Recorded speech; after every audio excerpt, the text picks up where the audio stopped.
Bonjour et bienvenue à tous.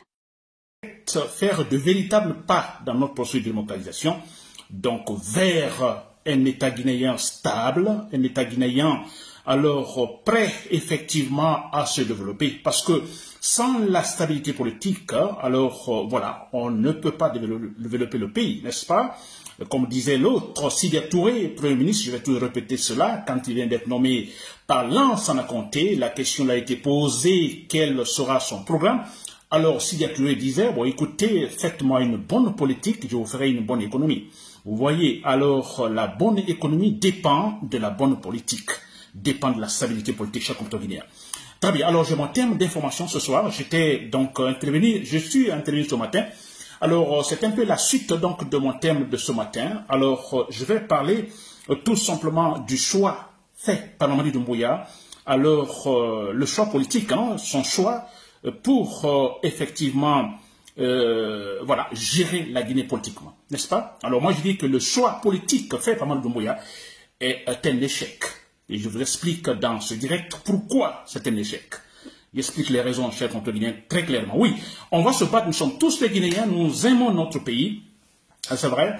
Alors, ce qu'il ne faut pas, surtout ce que je viens de dire tout à l'heure, le processus a commencé depuis longtemps, alors les erreurs se répètent, je dis bien, c'est un processus, donc on ne dit pas quand un processus, alors c'est tout de suite on atteint l'objectif, non, c'est un processus pas à pas, n'est-ce pas? Chaque pas doit compter, n'est-ce pas? En regroupant les pas, finalement, on arrive à voir le bout du tunnel. N'est-ce pas? Alors, on ne dit pas, bon, écoutez, il faut éviter les erreurs de côté. Les erreurs, ça peut arriver. Mais il ne faut pas répéter les mêmes erreurs. Et nous répétons les mêmes erreurs depuis toujours. Et là, c'est pas bon. Ça, c'est une insulte à l'intelligence humaine. Parce qu'on a la tête, on a les neurones pour cela aussi. Il ne faut pas tous répéter les mêmes erreurs, s'il vous plaît. Vous répétez, vous faites une erreur aujourd'hui, demain vous répétez la même chose, après demain la même chose, mais s'il vous plaît, qu'est-ce que Dieu nous a fait alors? Il ne nous a pas doté d'intelligence, c'est cela, pas des neurones pour réfléchir. Non, alors vous commettez une erreur, d'accord, demain vous pouvez commettre une autre, mais sûrement différente de celle d'aujourd'hui. Là, ok. Mais les mêmes erreurs, c'est pas possible. N'est-ce pas? Et c'est que nous sommes en train de vivre avec Mamadi Doumbouya les mêmes erreurs. Mamadi Doumbouya est pleinement dedans dans les erreurs du passé, depuis avril 84, avec Lansana Conté, jusque maintenant, les mêmes erreurs maintenant qui se répètent. C'est inacceptable, hein? Depuis 1984 jusque maintenant, c'est inacceptable chez le Guinéen. Et c'est pourquoi, alors, si ils me suivent, hein, ces gens, ces éléments, ces individus de la junte militaire, si vous me suivez, alors, les patriotes aussi dans l'armée, vous me suivez tous, s'il vous plaît, c'est important, c'est pour nous tous, chers Guinéens. Alors, c'est pour interpeller Mamadi Doumbouya que, bon, écoutez, son choix, n'est-ce pas, pour une politique de coercition, pour pouvoir gérer la Guinée, c'est une grosse erreur. Ça n'aboutirait pas. C'est ce que je vais expliquer pourquoi ça ne va pas aboutir. Ça ne va jamais aboutir. Oui, peut-être il restera au pouvoir, comme Lansana Conté l'a fait, combien d'années au pouvoir, Alpha Condé a fait 11 ans, peut-être lui aussi fera quelque chose. Mais ça ne sera pas pour résoudre le problème guinéen. C'est-à-dire que même Mamadi Doumbouya va quitter, on aura les mêmes problèmes, il faut donc partir des zéros, c'est clair. Alors nous accepter toujours de partir des zéros? Non, c'est contre Guinéen. Non, s'il vous plaît. Nous avons des neurones, nous sommes nombreux comme des millions de Guinéens quand même. N'est-ce pas? On ne peut pas. Conjuguons nos efforts, s'il vous plaît, conjuguons nos analyses et finalement décidons de ne plus répéter les erreurs du passé. Parce que le choix de Mamadi Doumbouya pour une politique de coercition, c'est un échec pour gérer la Guinée. N'est-ce pas? Très bien. Alors je disais ce matin, je parlais de la politique de coercition, n'est-ce pas? Alors je disais que alors il y a ces deux formes principales, alors qui sont considérées presque dans tous les gouvernements du monde, alors pour pouvoir gérer les problèmes du pays, n'est-ce pas? Alors il y a ce processus, on appelle le processus de négociation, il y a aussi le processus de coercition. N'est-ce pas? Alors le processus de négociation est souvent utilisé dans les démocraties. Et le processus de coercition, généralement utilisé dans la dictature, l'autoritarisme. N'est-ce pas? Alors, dans le premier cas, je parle de la démocratie ou le processus de négociation. Alors, la négociation Alors, il est question, tout simplement, alors, de résoudre un problème, n'est-ce pas, en discutant, en s'écoutant, en communiquant. Vous comprenez, tous autour de la table, alors les points de divergence sont là, étalés, on en parle. Chacun donne son point de vue. Il y a discussion pour que finalement, à la fin, et puis on trouve en fait une issue. N'est-ce pas? Un point qui puisse satisfaire tout le monde. C'est cela, la négociation. C'est-à-dire qui termine par ce qu'on appelle ici un compromis, ou en fait un accord. Vous voyez ça? Ça, c'est dans la démocratie. Ça, c'est le processus de négociation. Un exemple, j'ai dit ce matin, un exemple de processus de négociation, ce sont les élections. Les élections, écoutez, c'est un processus de négociation. Élire un président, c'est la négociation. On négocie parce que si on ne passe pas, parce qu'il arrive, hein, si on dit ne pas négocier, alors nous avons plusieurs sensibilités politiques. Hein, chaque sensibilité veut en fait gouverner le pays. N'est-ce pas? Chaque parti veut gouverner, veut avoir son homme à la tête du pays. Vous voyez? Alors, ça veut dire qu'il n'y a pas entente. Il n'y aura pas entente. Finalement, on a vu dans d'autres situations ou antérieurement des guerres par-ci par-là, parce que chaque parti veut imposer, donc veut avoir le leadership, gouverner le pays. Et c'est pourquoi on dit, alors essayons de passer par la négociation. Négociation, élection. Mais c'est cela, élection, c'est négocier. Pourquoi? Parce que, voilà, il y a des élections, les élections qui sont garanties effectivement par des lois, n'est-ce pas? Des élections qui doivent être transparentes, n'est-ce pas, cher compatriotes guinéens? Alors, il y a des élections, on a un parti qui gagne. Voilà, qui met son nom à la tête du pays. Un président est élu. Ce président, il est le résultat des négociations. Ce président, il est un accord, il est en fait un compromis. Compromis, en fait, issu des négociations.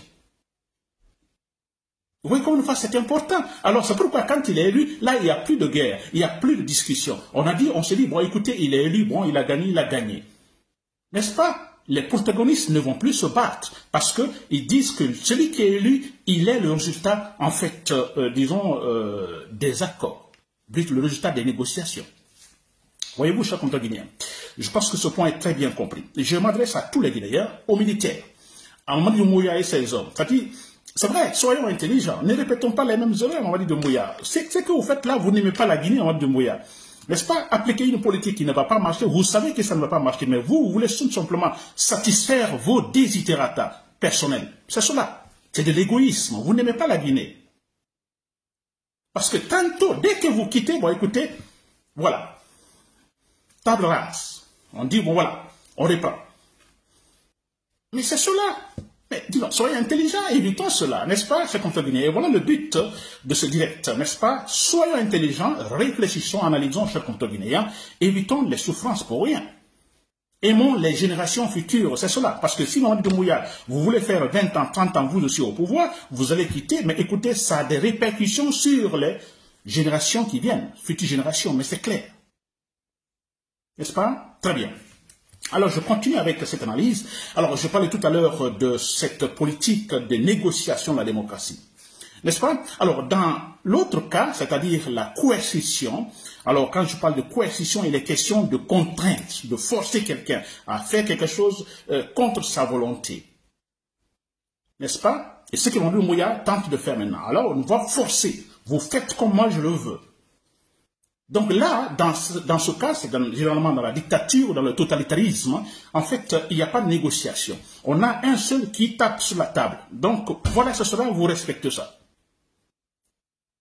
N'est-ce pas? Il n'y a pas de négociation. Comment voulez-vous négocier? Non, il n'y a pas en fait, de protagoniste. On a un seul acteur, lui seul, pas d'autre. On ne peut pas parler d'accord. Accord pourquoi? S'il n'y a personne autour de la table. Donc, l'élément est imposé à tout le monde. Il n'y a pas élection. Oui, élection. Pourquoi? Élection peut-être apparemment, comme on a vu, pour sauver l'apparence. Sinon, il n'y a pas élection. Parce que si nous prenons le cas de Alpha Condé, il y a eu des élections apparemment, n'est-ce pas? Mais ce n'est pas des élections. Tout était prédéfini à l'avance, n'est-ce pas? Tout était prédéfini. Alpha Condé va gagner. Alors, tout est, je dirais, sur mesure. C'est lui qui doit gagner. Dans son compte, la même chose. Vous voyez, donc c'est ça. Donc dans ce deuxième cas, la coercition, on impose, chers compatriotes guinéens. Très bien. Alors, si vous avez compris jusque-là, suivez s'il vous plaît. Alors, Mamadi Doumbouya, finalement, il a fait un choix. Ce choix, c'est pour la coercition politique, la coercition. C'est-à-dire qu'il a un idéal, il veut développer la Guinée, mais pour développer la Guinée, alors voilà, il faut trouver la politique qu'il faut, la forme de gouvernement qu'il faut. Et lui, il choisit ce qu'on appelle ici la coercition. Coercition, c'est-à-dire la contrainte, c'est-à-dire la force, l'autoritarisme, n'est-ce pas? Le fouet, les armes. Lui, il choisit cela. Alors, selon lui, avec ça, alors il pourra effectivement travailler en Guinée. Il pourra développer la Guinée ou réussir sa transition, comme il le dit.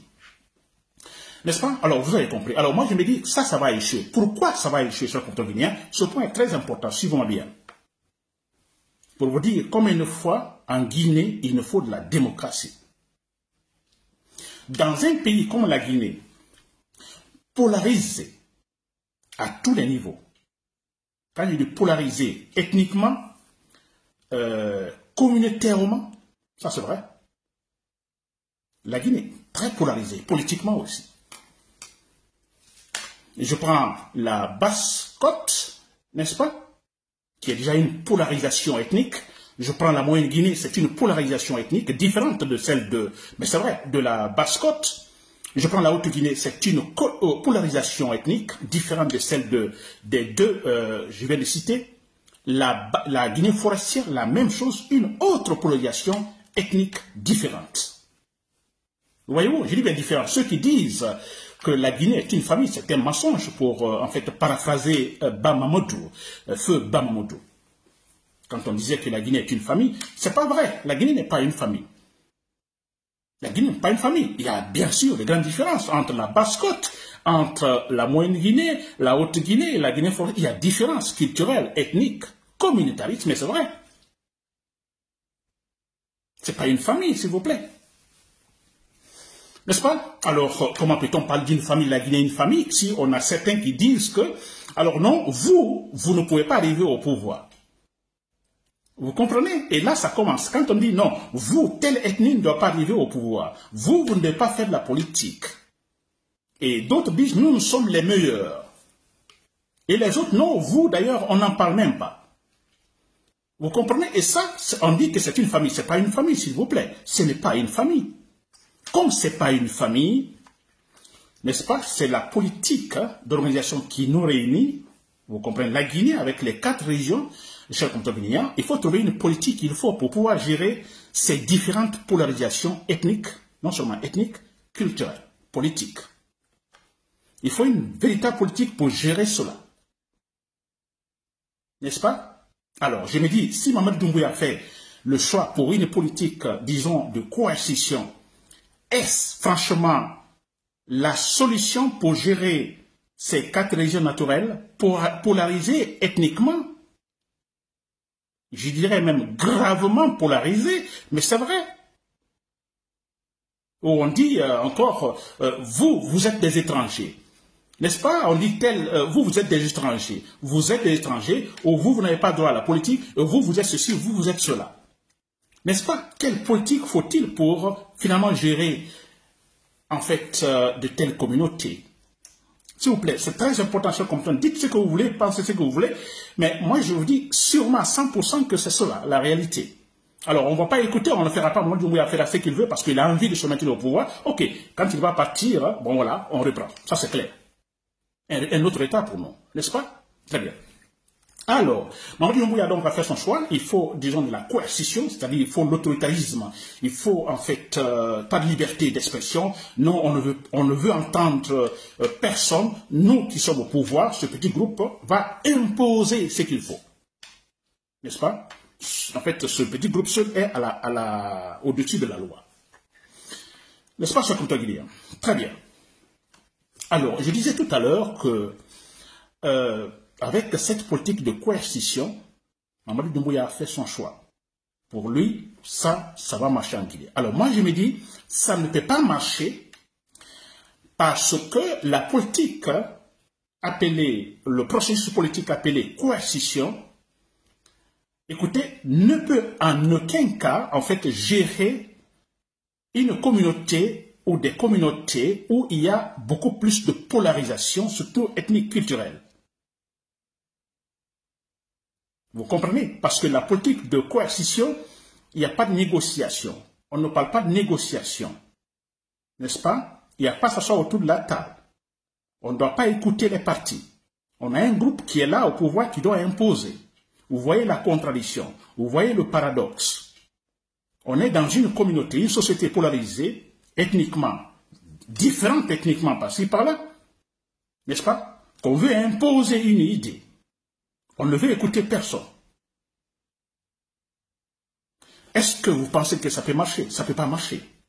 Parce que Mamadi Doumbouya, il est qui? De quelle ethnie? De quelle partie de la Guinée? De la Haute-Guinée. De ce groupe ethnique de la Haute-Guinée, qui a une sensibilité, une polarisation ethnique. Que diront les autres? Mais écoutez, c'est pas possible. Vous seulement au pouvoir, mais c'est pas aller. Ça ne peut pas aller, s'il vous plaît. La Guinée, écoutez, respectons la loi. Écoutez, la Guinée appartient à tout le monde. C'est ce qu'on dit. Depuis toujours d'ailleurs. Ah, les Malinqués, encore vous et encore vous. Oh, les Soussous, encore vous, et ainsi de suite. Mais c'est ça. N'est-ce pas? Donc, ça veut dire qu'il y aura toujours des tensions. Ça veut dire que l'instabilité ne sera jamais loin. De toute façon, il y aura toujours de l'instabilité. Il y aura toujours de la frustration. Il y aura toujours le mécontentement. Mais c'est vrai, c'est une réalité. On a un groupe ethnique qui arrive au pouvoir parce qu'on régale beaucoup les ethnies. Mamadi Doumbouya est au pouvoir, il est malinqué, mais c'est vrai.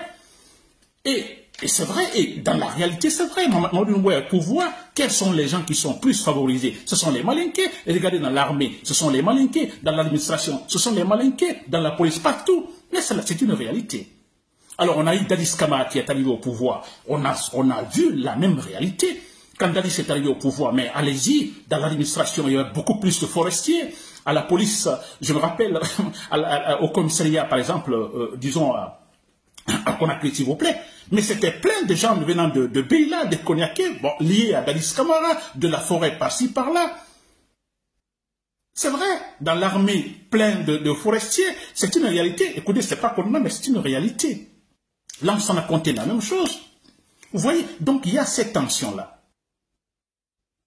Il y a cette tension, il y a tension. Alors, vous imaginez une politique qui va maintenant dire, bon, écoutez, vous vous taisez, moi je le fais. Et qui dit qu'il va le faire? C'est un malinqué, c'est un peul, c'est un sous-sous, etc. Donc, ça ne va pas marcher.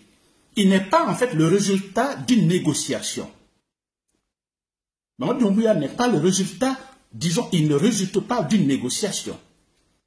C'est-à-dire des élections. Il y aura toujours la tension.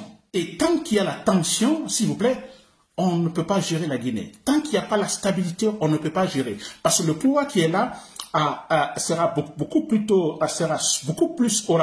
de soucis. Comment garder son autorité que de travailler. Mais c'est vrai. On apprend que Mamadi Doumbouya maintenant, il est beaucoup plus entouré par, en fait, des gens de l'extérieur, des Rwandais par-ci par-là. Vous voyez, qui sont payés. Hein? Un salaire fort pour ces gens qui viennent de l'étranger pour en fait lui assurer la sécurité. Vous voyez, beaucoup plus d'argent pour en fait conserver le pouvoir. Oui. Et si Mamadi Doumbouya était le résultat, par exemple, disons des négociations, pensez-vous qu'il aurait besoin des gardes du corps venant de Rwanda ou ailleurs? Jamais. Pensez-vous qu'il aurait besoin des centaines de militaires qui l'accompagnent par-ci, par-là? Jamais. Donc c'est un échec. Il va échouer, c'est déjà un échec, et ça va échouer. Alpha Condé a fait la même chose, il a échoué. Lansana Conté, il a échoué. Mais c'est vrai, Mamadi Doumbouya, c'est encore pire. Je ne sais pas si vous comprenez ce point. C'est un échec. Ça ne peut pas aller. La politique, en fait, choisie par Mamadi Doumbouya, la coercition, en fait, est incompatible avec, disons, la structure d'organisation de la Guinée, avec les différentes polarisations ethniques, culturelles, etc., qui est une réalité. N'est-ce pas? Un Soussou qui vient, qui est président de la République, qui n'est pas issu, qui ne résulte pas des négociations, mais écoutez, il est contesté par les autres. Quand Lansana Conté était au pouvoir, mais il était contesté par la Haute-Guinée, n'est-ce pas? Quand il y a eu le coup d'État raté de Diarra Traoré, c'est encore augmenté. Lansana Conté était totalement détesté, contesté en Haute-Guinée, mais c'est vrai. Vous voyez? Voilà, ce contre guinéen. Et c'est pourquoi, moi je me dis, comme c'est un échec, vous avez compris, c'est un échec, donc ce qu'il est en train de faire, franchement, c'est plus que répéter les erreurs du passé, n'est-ce pas?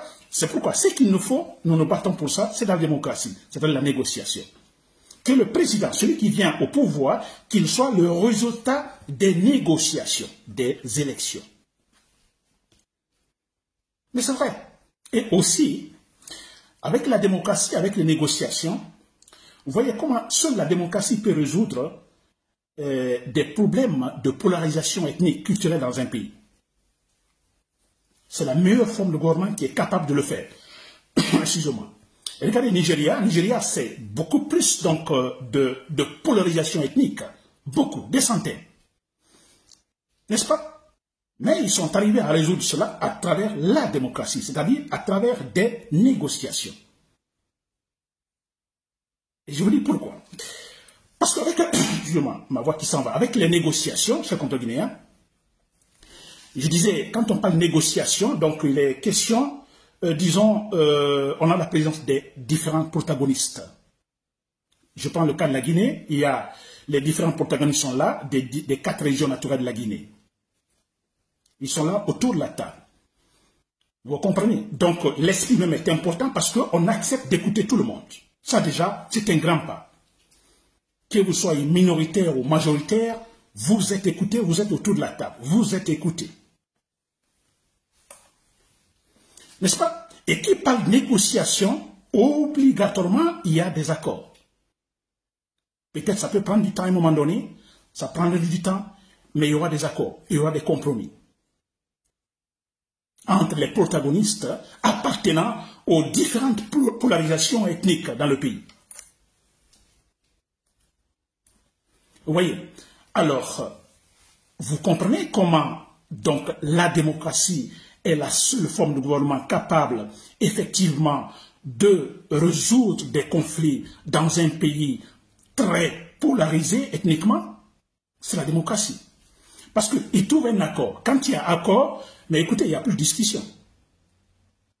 Quand il y a accord, il y a des élections, un président élu, un Malinké dira non, vous êtes sous au pouvoir, non, il ne dira pas.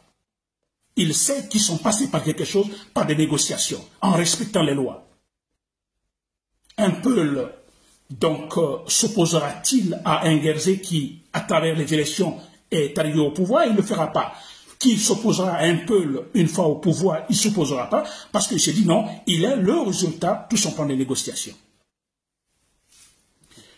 Chers compatriotes, j'espère que vous m'avez compris. Et pour terminer, parce qu'il y a ma voix qui s'en va, pour terminer, ce que je vais ajouter, c'est la présence de Kassory Fofana et d'Amaro Camara en prison. Je l'ai dit ce matin, pourquoi ils sont retenus, c'est purement politique.